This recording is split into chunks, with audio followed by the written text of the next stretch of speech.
jõudsime sellesse hetkesse, mil teeme esile sõnastuse otte ja nimetuse nime Eom.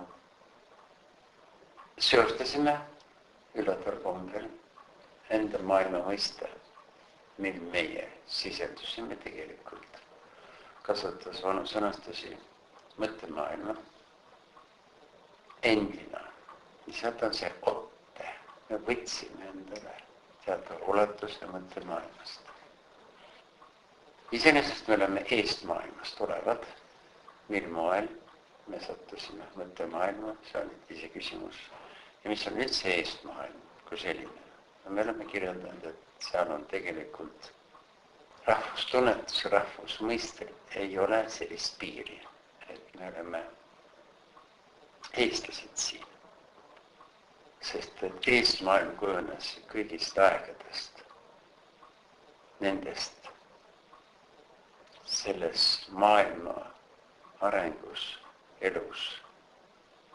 Need, kes on jõudnud endana selle maailma mõistmises, sellele piirile, mida enam edasi minna ei saa, on võimalus loomulikult edasi minna enda siseses maailma mõistes, eesmaailmas areneda ja kujuneda ja vaadelda seda maailma, mõtiskleda sellest ja teatavaid kogemusi ka kogeda, aga ikka teatavas mõistes on üks piirang on ees.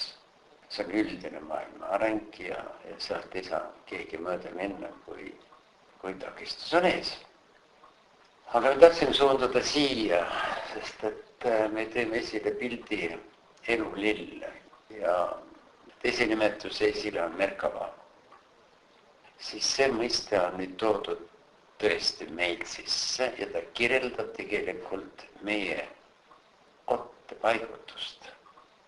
Tegelikult olemegi niimoodi ühenduses, väga sarnaselt selle kujutlusega, selle pilti esitlusega. Ja see mõte on antud edasi nüüd Merkava mõttele, kuigi nende nimetus on teine.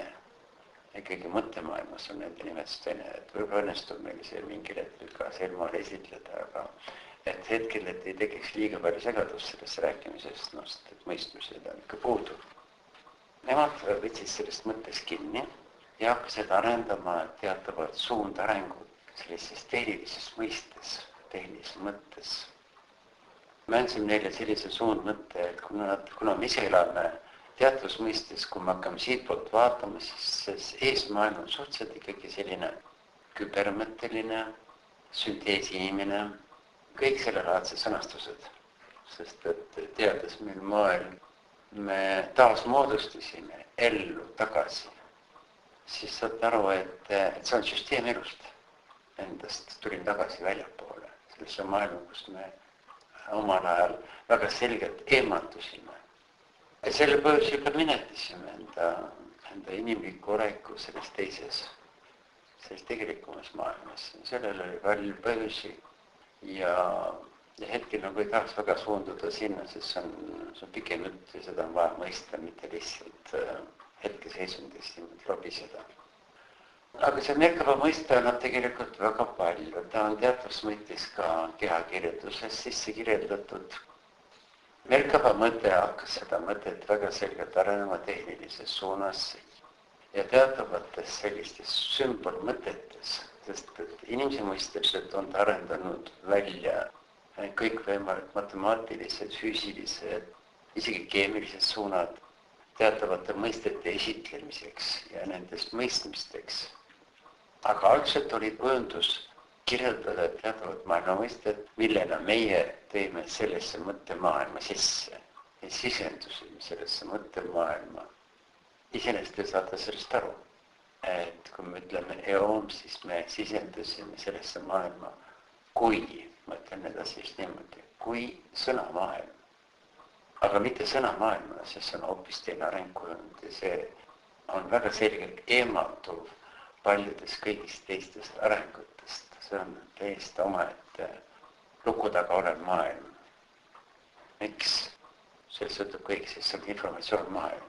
See talbab kõik see, mil moel me üldse saame kunagi elama. Seetõttu sinna niisama lihtsalt sisse ei pääse. Ja sealt suunati meid sellises kujunduses ja ka meie endi olekus. Teatavas mõttes muudatustena, teatavas mõttes väga selgelt säilivana, et aru saada, et see väline olek on üks sisemine see punkt mina, kuigi seal meil ei ole selliseid mõisteid. Me oleme informatiivne olek ehk siis tihendatud informatiivne põimik teatavas kooslus, kes hoiab ennast ühe minamõtteliselt seisundis alles, säilitas endas kõik selles ajas olnu ja kogedes endana selles maailmas olevat kujundust, kuhu ta on suunatud. Hetkel mõtte maailma, me oleme teaduse maailmas, me oleme mõistuse maailmas, me oleme isegi tahte maailmas olnud. Räägimata elumaailmas, sest me tõime kaasa elumaailma mõtte, elulill. See on elumaailma mõtte tegelikult. Selles on kõik väga palju salapärast, sest et me lihtsalt ei tea, aga me teame. Aga inimestena loomulikult me teame. Sel põhjusel sai antud edasi selle informatsiooni osa alglähted maatriksmaailmale. Nüüd sellist hetkes, kui me seda räägime, siis tuleb teil aru saada, ei saa vaadata maatriksmaailmale halvas suunas mõttele. See, mis me kogeme, on palju midagi muud. Aga räägime mõttest. Nende tegevusest on kujunenud, neid on ka palju, ma pean juurde lisama kohe sealt, neid on 56 ja mõnes mõttes ma tahtsin ütelda samuti 68. Nad võtsid üle teatavas mõistes meie kujundprintsiibi. Ja sel põhjusel nad hakkasid arendama enda üksikmõtteid. Nii nagu me kirjutame suure tähega, otte ilm, väga erinevates suundades, selleks, et eraldi olevatena ja ühildatuna mõista tegeliku maailma mõtet lähed. Miks me üldse oleme? Mis on meie elamise mõte? Mis on see, mil moel konstrueerida maailma inimesena?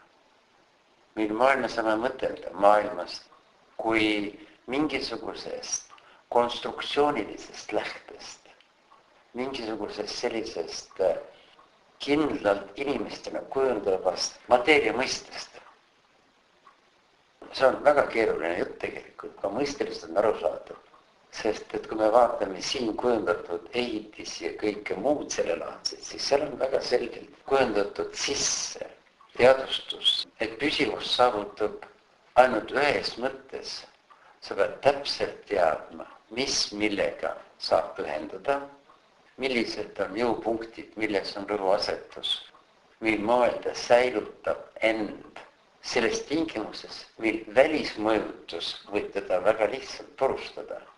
Sa pead suutma säiluda olus, mil olu mõtleb ainult sellele, kuidas sind eemaldada enda olust. Ja kui sa suudad sellele vastu seista, suudad tõestada olule, et sa oled valmis koos temaga elama, siis ta enam ei põhjusta sulle taanduvat mõtet. Välja palun minu olust, sest sa tulid liiga vara. Sellega tegeleb nüüd maatriksmõte. Ja loomulikult sealt suunast on kõike seda, mida me siin inimest räägime, et ta on halb, aga teil ei oleks ju ühtegi foonet, teil ei oleks ühtegi masinat, teil ei oleks mitte midagi, kui ei oleks maatriksmõtet. Et võtke seda teatavaks. Teatavad mõisteid meil tuleb inimestena õppida.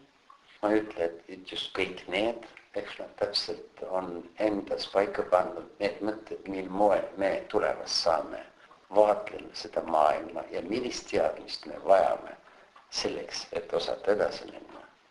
Hetkeseisundis nad on andnud sellesse maamõistele. Maamõistesse kõik on ütelda olulisema mõtte, kuigi selle mõttega on kaasanud ka selgelt paljud muud mõtted. Ma nüüd ei hakka selles mõttes viitama, et selles on kõik halb on, aga me ei ole selleks praegu rääkimas, et kedagi teist süüdistada, sest et mõttemaailmast siia kujundab nähtus läbi väga palju erinevaid foone. Ja selleks, et mõista, mis toimunud on erinevates foonides, tuleb seda esmalt mõista ja alles siis mõtelda endas, kas sul on üldse õigus midagi süüdistada, sest ega meie suund ei ole ka, ma mõtlen meid, eom, otte, maailmast tulevad. Ei alati ei näita end selles ilusas. peasurekus. Me oleme tihti olnud ka väga halvad. Sõnastuses eestlased. Ennem kui me ikkagi näpuga hakkame teisele näitama, mõtleme tõsiselt, kas meil on õigus seda teha. Sest et maailm ei andesta mitte seda, kui me suundume enda esile tõstmisele teist arvel. Aga just siin maal praegu nii ei toimu. Seetõttu anti selgelt märku ja mõistmist. Teie Eestina olete pisikesed ja mitte midagi olevad üksused maal. Kuid te peate olema, nii nagu me täna üksteise saadet kuulama hakkame, te peate olema selle maa ilma käbinääre. See mõte on huvitav. Te peate andma maale mõistmise, et ka te olete kohal. Ja kuna teie esindate eestlastena selgelt surmamaailma, ja siin ärge ennast eemaldage sellest mõttest mitte kunagi. Te olete tegelikult maailmale surm, Eesti sõnana. Sellest tuleb teil ühel hetkel aru saada ja siis kaob ka see mõte teist, mil maailm mõistab teid. Sest te olete mõistnud tegelikult maailma. Nüüd on aeg teisel mõista teid. Siis te ei ole enam oht, vaid te olete just nimelt see, kes te olete ajas kogu aeg olnud eest maailm, olles hoidnud endas inimese mõtet. Kõigist tormidest ja kõigist hävingutest sõltumata olete säilitanud inimest.